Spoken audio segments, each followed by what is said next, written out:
Hello, dear ones. Welcome to the Dream Lab, a safe, inspiring place for you and God to dream without limits what you most desire to be, do, and have in your life right now.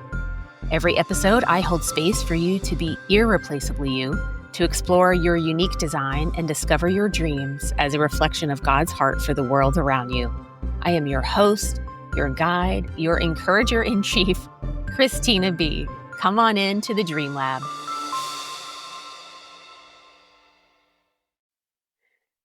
So I mentioned at the beginning of this podcast that my journey with the Dream Lab workshop started in 2016, or maybe even before that, if you count the time that I spent journaling on my own to figure out what I wanted to do. Then my mom died, of course, and that season was really, I think my mom's death really triggered a long, dark night of the soul, if you will. I realized about 2 years after my mom died that I felt like I was stuck in a little bit of grief. I definitely had realized that her death triggered some trauma, unresolved childhood trauma. But I didn't realize that for a lot of people, the death of a loved one, while it's a really sad event, for me, I feel like I got stuck in grief. There was something that I couldn't overcome on my own. So I found some counseling, and I did. My counselor was just wonderful. She was so compassionate and so Christ-like. She has a trauma-trained background. She's a trauma-informed background, and we did some EMDR. And I worked with her off and on as I needed for a couple of years. She was just lovely, and I got a lot out of it. Like the EMDR especially, while that was really painful at times, it produced a lot of relief, including forgiveness.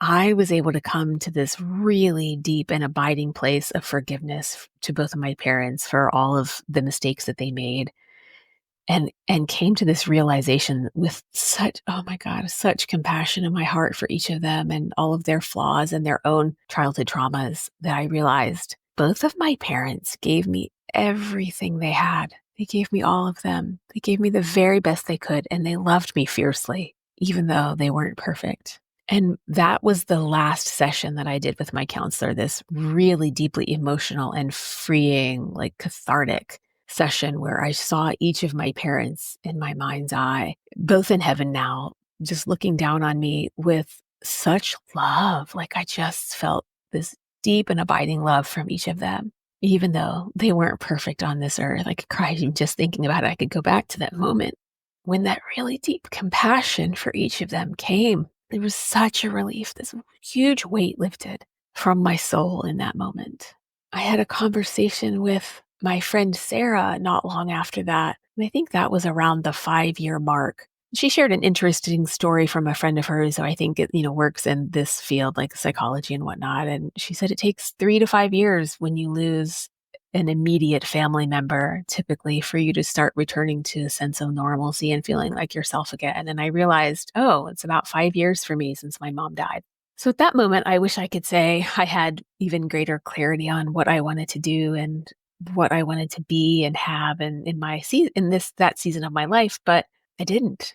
I floundered around for a couple more years, and then it was sometime last year I resigned a really stressful job that was just a very unhealthy place for me. And while I didn't know immediately what I was going to do, I knew I had to, in faith, let go of the old and be in an uncomfortable in-between space for a little bit before I could fully embrace the new. I can't quite describe in words what that felt like. Scary, yes. Exhilarating, yes. But also freeing. Sometimes the old has to dissipate before the new crystallizes. And so I resigned the stressful job and I jumped back into substitute teaching at the end of the 2024 school year and thought, okay, I have enough savings saved up that I can get through 6 months or so. And at the very least, I could get through summer and start substitute teaching again in the fall. So that's what I did. I had the summer off, which was at times incredibly stressful because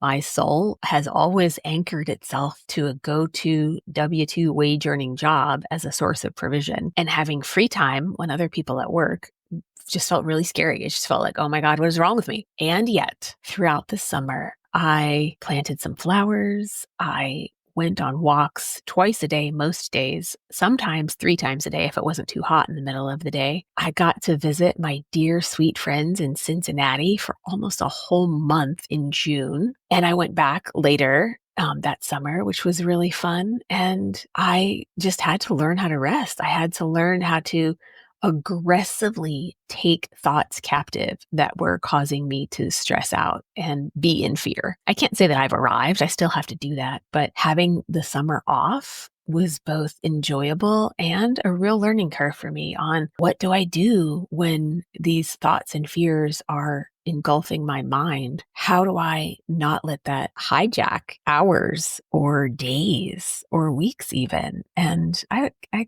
didn't do it perfectly for sure, but it was a learning experience nonetheless. So in the fall, I started substitute teaching again at the very end of August. And then I discovered the Kathy Heller podcast boot camp that she did, the little 5-day thing. And oh my goodness, this was the first time in a long time that I just found myself smiling and getting really excited about launching a podcast. I don't know why. I've never podcasted. And as I sit here, if you could see where I'm sitting right now, this is hilarious. I read an article somewhere that you don't really need a fancy microphone to start. You just start where you are. So I'm just using my Apple iPhone earbuds. And I read an article somewhere that if you don't have the fancy microphone to mute some of the background noise, you just go into a closet and surround yourself with the clothes and the pillows. So that's where I am. I'm sitting on the floor of my closet with all of my bed pillows and my couch pillows recording this episode of the Dream Lab podcast. So I didn't ultimately sign up for Kathy Heller's program. I just didn't. There's something in me that just felt like I couldn't pull the trigger, although I think her program is amazing. And she was, her intention was to walk through each and every one of those podcast seminar participants for a whole year. Like that was her intent, which I think is amazing. Eventually at some point I am going to hire a coach, but I just couldn't pull the trigger to spend that money at the time. Maybe perhaps it was still fear or what have you, but I sat on it. I've been sitting on this podcast, you guys, for 5 months. 5 months. And then I realized, I need to push past the boundary of this comfort zone of mine and just do it. So when I revisited the little podcast trailer script that I wrote, I realized that one of the things that we're going to talk about in the Dream Lab podcast is pushing past your comfort zones. And I realized I needed to take my own advice and my own coaching on that and just do it. So I picked a podcast hosting platform. I hired a graphic designer that I worked with when I worked at the marketing agency to create some podcast art for me. And it's beautiful. I love it. We're going to talk in a later episode about what that podcast art means, what the symbolism means. I uploaded the podcast art, created the RSS feed. I'm learning all of this stuff. I am not at all a tech person. I consider myself to be pretty tech challenged. And I'm not going to lie, I do find the tech part pretty daunting, but I picked the one that's easiest for beginners. And here we are. So there you have it, ladies and gentlemen. This is the inaugural podcast of the Dream Lab. This is how it all started. I think where we're going in future episodes, we're going to talk a lot more about the things that you can do to tap into quiet and peaceful time with God to discern what your dreams are.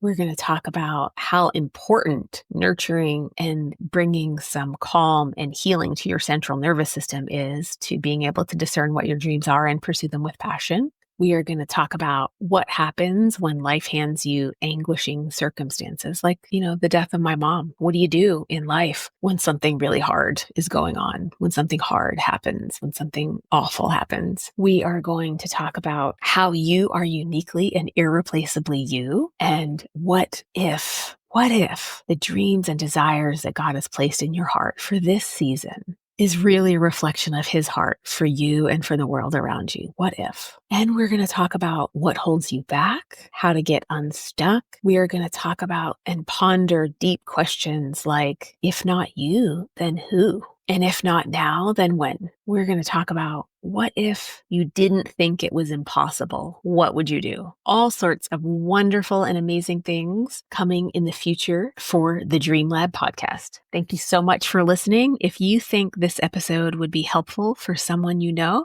please forward it along. If you liked this episode, please give it a thumbs up and leave a review. I look forward to hearing from you. Until next time, bye-bye.